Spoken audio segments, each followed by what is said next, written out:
Hello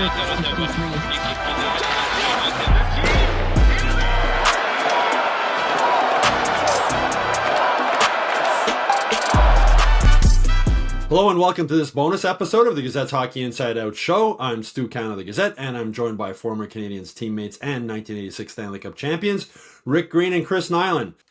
Carolina Hurricanes have been on a roll since the playoffs started. They've swept their first two series and will have a very long break before the conference final against either the Canadiens or the Sabres. Knuckles, if the Canadiens get past the Sabres, could that work in the Canadiens' favor? It'd be almost 2 weeks the Hurricanes won't have played a game. Yes and no. You just don't know until you play that first game. And I think, if anything, it can have an effect on the way you start the first game until you get going again. It's like starting all over again. Oh, my God, we haven't played a game in such a long time. So the first game, I think it can affect you. But, listen, they have a really good hockey team, and I wouldn't think that it's going to affect them to the point where, oh, my God, they're going to lose 4 straight. But it can have an effect on that first game. Rick, you're assistant coach for a long time in the NHL. But the team on that long of a break, what do you do to sort of try and keep them ready for the next round? It's tough. I mean, let's face it. In the perfect world, I wouldn't want to have that kind of layoff. I mean, Carolina, 11 days. What do you do there? The guys got to stay focused. Try to gear up for the potential guys that they're going to be playing against. But at this time of year, when you start getting into the limited number of teams that are going for the cup, you're running on adrenaline, and there's a lot of times you don't fatigue. Yeah, you get fatigued, but you get a rest and you're ready to go the next game. And I don't think it's a huge issue, other than, as Nuck said, it maybe be working their disadvantage for the first part or the first game. But ultimately, when you got a team that's on a mission and everybody is what we call geared up for finding ways to win, when you get down to 4 teams, you just do whatever you got to do to make sure that you stay in it. And, hopefully Montreal will stay in it. No, because I think in '86 you guys had a week off before the Stanley Cup final, if I'm not mistaken. Was that a good length of a break, maybe 7 days? Yeah, the whole thing with us, it was just trying to keep guys out of trouble. We don't need to mention any names either. No. They didn't lock you up in Alcatraz during that break, Knuckles? No, I stayed with Greeny. Okay. Which was nowhere near Alcatraz whatsoever. We were very disciplined in our meal choices. Yeah, you would think I'd be one of those guys you'd have to worry about, but I wasn't. Come playoff time, forget it. Maybe during the season a little bit, but not during the playoffs.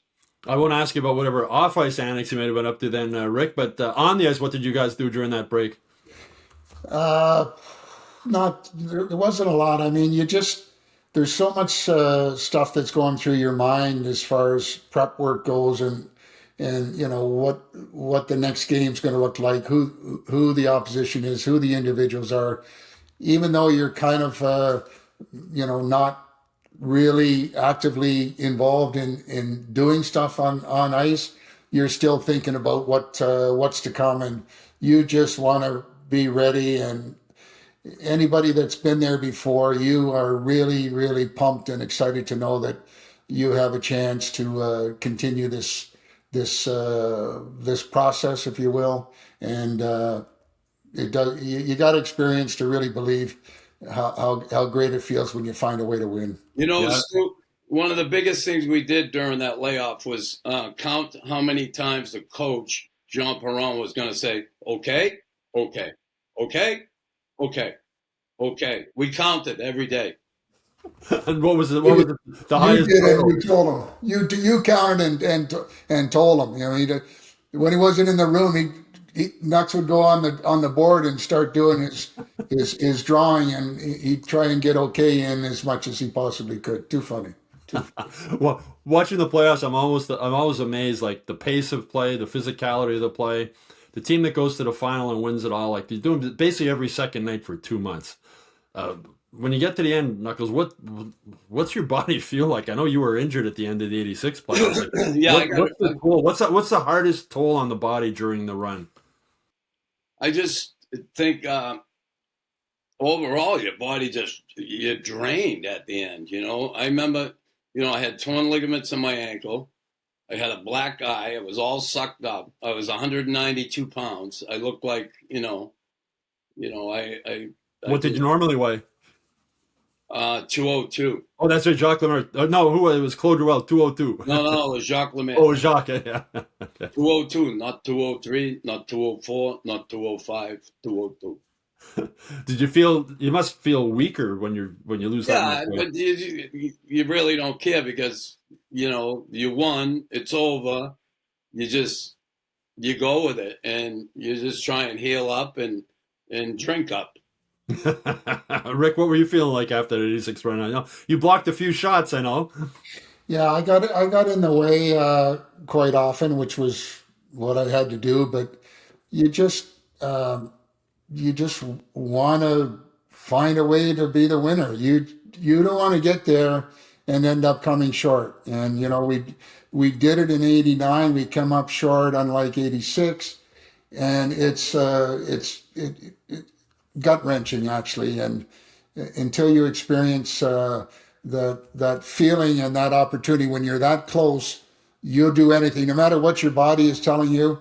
Your mind has to push you to the point because let's face it, that opportunity maybe will come once in a career. And guys got to understand that even though maybe you had an unbelievable good regular season, the chances and the opportunities to get within the top two teams to win a cup doesn't come around every year, with a few exceptions. But you just savor that moment and you just do whatever you got to do to make the difference and ultimately find a way to win, which doesn't get any better. I will say you did miss number 30 in '89, so we'll leave it at that. I think that's a good message, Knuckles, to this young Canadiens team, right? I mean, the rebuild's going really well, 2 years in a row in the playoffs, but there's no guarantees, right? Especially in today's NHL. No, I think we went to the conference final, got up 2-0 against the Islanders, and they spanked us 4 straight. And I remember coming through the airport with Greeny and all the people at the airport. And he said, "Can you imagine if we ever won this thing here?" And lo and behold, year later, Yahoo! Here we are walking through that airport, and we're surrounded by cops trying to keep the fan base off of us. It was like crazy. We were getting smushed in, and it was unbelievable. It was just an awesome feeling to be able to win that Stanley Cup and do it with. And I always say it. Do it with the Montreal Canadiens, not the Mighty Ducks. Can you imagine this city, Rick? Now, I mean, look, the first round victory, the celebrations. Can you imagine what it would be like if this team actually went all the way and won the Stanley Cup? I can, but these guys, I don't think a lot of them understand. There's a few that have experienced a little success before here, but they have no idea what the city will do for you if you find a way to pull it off. And like I said before, guys got to realize that this is critical time for them to be there really at their very best and find everything that you can possibly do to make the difference. And don't come in second at this time of the year because you maybe not get another chance. Well, that's it for our final bonus episode of the week. I hope you all enjoyed it out there. We'll be back with a new Hockey Inside Out show next week after the series against the Sabres is over to discuss, look back in the Canadian season or look ahead to them playing the Carolina Hurricanes in the Eastern Conference Final. If you haven't done so already, please subscribe to the Hockey Inside Out YouTube channel. And if you didn't already know, Hockey Inside Out is also available now on Spotify and Apple Podcasts. Go Habs, go.